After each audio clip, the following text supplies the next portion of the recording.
me and a guy named Paul Van, when I first started doing this business, I was doing property preservation. Property preservation is what actually got me started in landscaping. I was doing a lot. It's basically foreclosures, cleaning out foreclosures, getting them ready to put back on the market. There was an old friend of mine named Paul. Me and him was my first job. That one job doing houses. 6 years later, now I'm doing landscaping.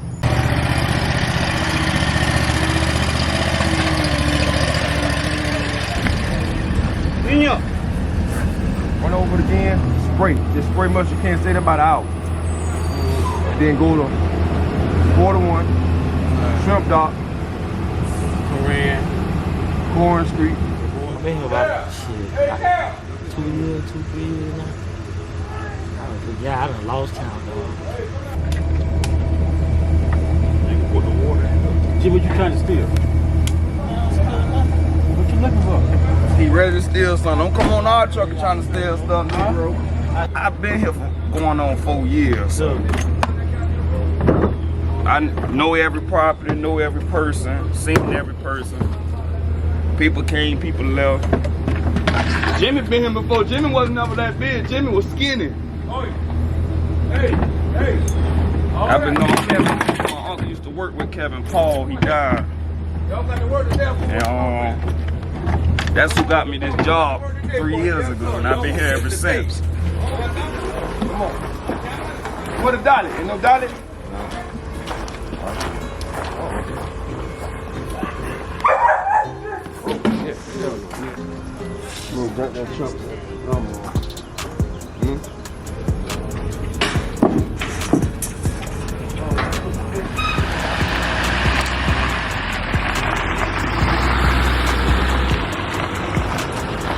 All day long, you're gonna probably hear this phone ring, ring, ring, ring, ring, ring.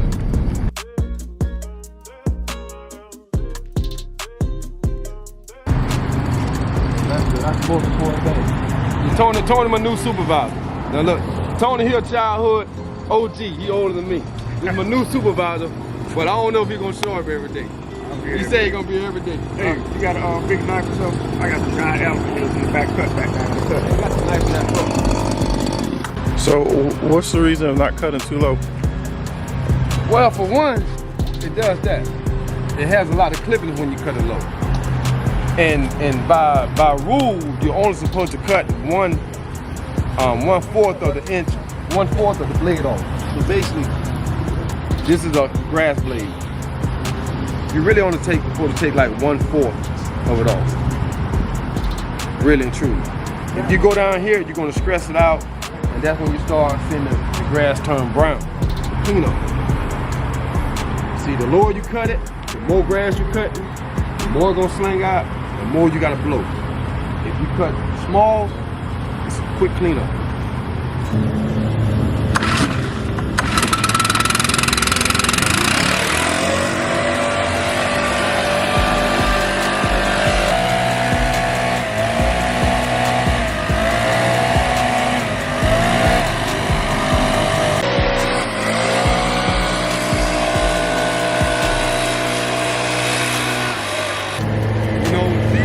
Housing project, but I take great pride in making sure that we do a good job with it. I don't treat it like we got it. I want to make sure everything is clean, everything is cut, just like I would do everywhere else. And the housing authority, Robert Park, property managers, and the maintenance guys, they do a great job of keeping it clean too, because it's like a teamwork. They have to pick up all the paper, and we have to come here and service the property. I mean, at the beginning, man, this property was giving me some tough times, and I would get emails every day about the condition of the property.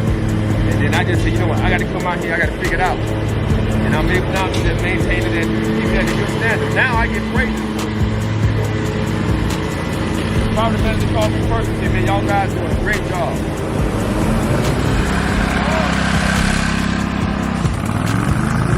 You don't know. These housing projects were actually built on top of a cemetery. All the way back in the corner over there, where all that gate is put up and all those signs, that's the cemetery that was built. They built this project on top of the cemetery, which is the Black Cemetery historically. They found this out when we took over the contract. We used to be servicing that, and people would understand back there. Then we started seeing people pushing around little machines we didn't know. And then the word came out there's possibly a cemetery back there. So you guys won't get to see that part back there too. It's our own, in-house, a home-based business. The company the name TCC Enterprise. For one, a lot of people always ask me what would that stand for. When I was in prison, I read a book called Why White Guys Gotta Have All the Fun. And it was an autobiography of Reginald Lewis. He was a very successful businessman. He was one of the first ones to start doing leveraged buyout of companies. And the name of his company was called TLC Beatrice International. And the moves that he was making, I was so amazed at it when I read the book. And as soon as I closed the book, I said, man, my next company name gonna be TCC Enterprise. I just wanted to mimic Reginald Lewis business, which was TLC Beatrice. And I knew if I can mimic it, I can make it just as large as his company was. It'll give me something big to shoot for. So it really stands for the Campbell Company. And that's how the name came about.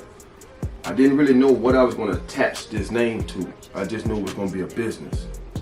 So when I came home from prison in 2012, a friend of mine named Shalette Davis, she was doing property preservation in the beginning. And then she contacted me. And the only thing it took her to convince me, she showed me 2 checks that she had received from a company called Cypress. I think one for like $8,000 and another for $6,000. So she basically showed me $14,000 in monthly income.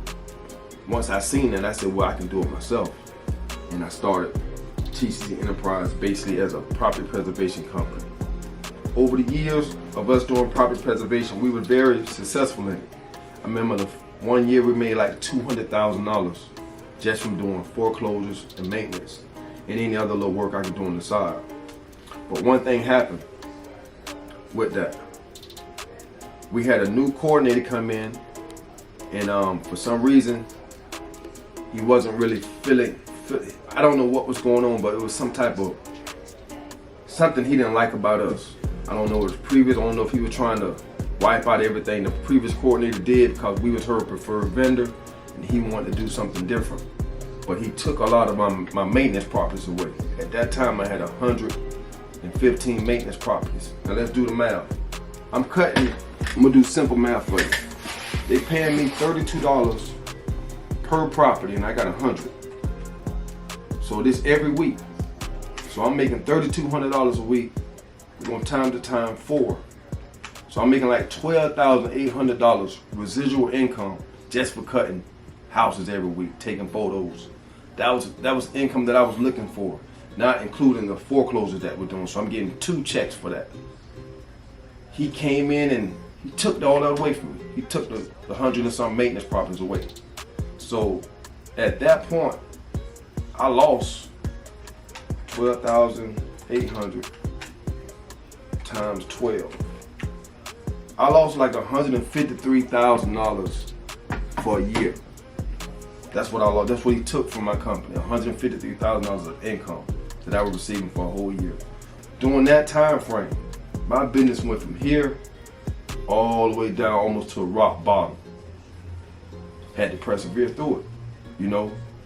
That was a lot of income. At that point, I was scrambling. Man, how I'm gonna replace it? I just always tell my friend and my partner, Wanda Barton, we both were doing it. I was telling her we got to do something. So we were scrambling. So we started looking for other ways to get some money. So we started looking at city and county and state contracts, and that's where it took us at. So we started looking, and finally, over a course of some months, I was able to grab one contract, you know, and that's what turned the whole business around. And from that point on, we done grew.